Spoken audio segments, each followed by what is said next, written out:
Let's view the system communication and data flow as a user logs into the web client or Milestone Mobile.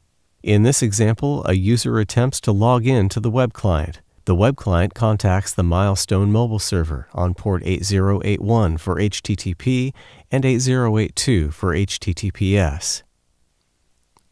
The mobile server sends the request to the management server on port 80 using HTTP for Windows and Active Directory users, or on port 443 using HTTPS for basic users.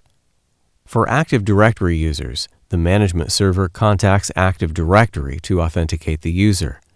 The port and protocol for this are dependent on the operating system and Active Directory versions.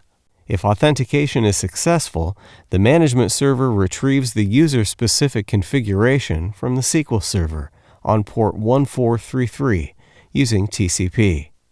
The management server sends the configuration back to the mobile server.